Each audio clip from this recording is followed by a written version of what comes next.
एक दिन महीद को उसके दादा के पुराने संदूक से एक खूबसूरत और पुरानी अंगूठी मिली। ये अंगूठी सोने की थी और उस पर नीले रंग का एक कीमती पत्थर जड़ा हुआ था।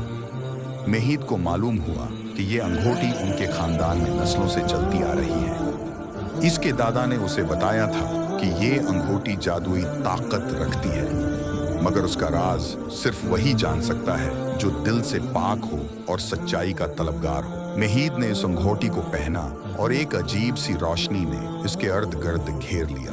उसे महसूस हुआ कि उसके अंदर कुछ खास ताकतें बीदार हो रही हैं। जब उसने अपने दोस्त अहमद और ज़ैनब को उस बारे में बताया तो उन्होंने भी उसकी मदद करने का फैसला किया। तीनों ने मिलकर तहकीक शुरू की कि ये अंगूठी किस तरह इस्तेमाल की जा सकती है और उसकी जादुई ताकतों को कैसे बीदार किया जा सकता है। तहकीक करते करते उन्हें एक पुरानी किताब मिली जिसमें अंगूठी के मुताल्लिक कुछ लिखा हुआ था।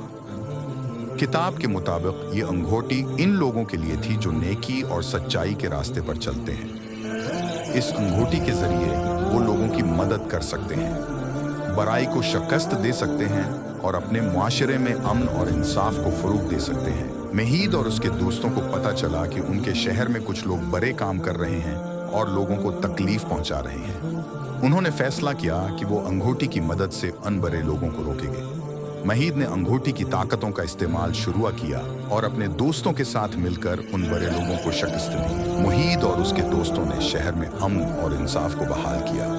उन्होंने अंगूठी की ताकतों को हमेशा नेक कामों में इस्तेमाल करने का अहद किया।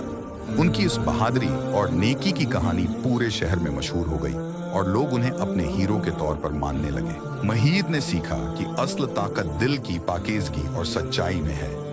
उसने अंगूठी को अपने दिल के करीब रखा और हमेशा नेकी के रास्ते पर चलने का अहद किया। उसकी और उसके दोस्तों की कहानी एक मिसाल बन गई कि जब दिल में सच्चाई हो और नीयत साफ हो तो कोई भी काम नामुमकिन नहीं।